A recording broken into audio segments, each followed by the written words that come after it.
বন্ধুরা, তিন বন্ধুর বাড়ি হতে স্কুলে আসা যাওয়ার সময়ের অনুপাত 2:3:4।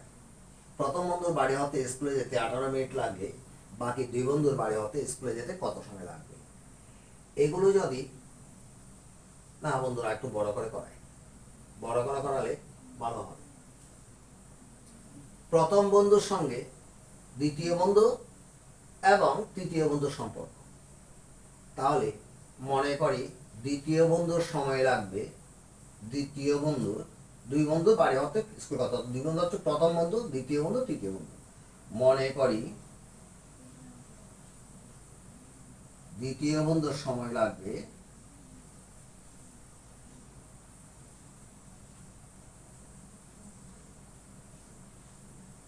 ক মিনিট। প্রশ্ন মতে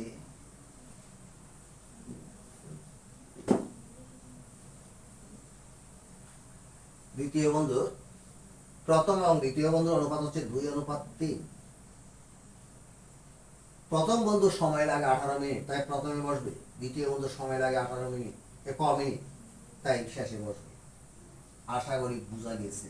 এবার অনুপাতের ক্ষেত্রে 3 নিচে 2 উপরে, ক নিচে 8 উপরে, প্রতিটি ক্ষেত্রে একই নিয়ম।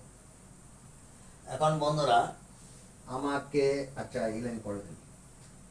বা কোনাকুনি গুণ করলে 2ক, বা 18কে 3 দিয়ে গুণ করলে 18কে 18, 18 36, 3 18 54, বা ক সমান 2 দিয়ে 54কে ভাগ করলে 27, ক এর মান 27, তাহলে দ্বিতীয় বন্ধুর সময় লাগবে 27 মিনিট। আবারও একই নিয়মে অঙ্ক আসবে।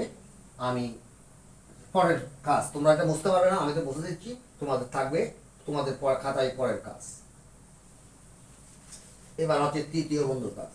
তৃতীয় বন্ধুর সময় লাগবে, ধর এখন ক না লিখে ধরি এক্স ধরি, ক ধরলেও কোনো অসুবিধা হবে না। তৃতীয়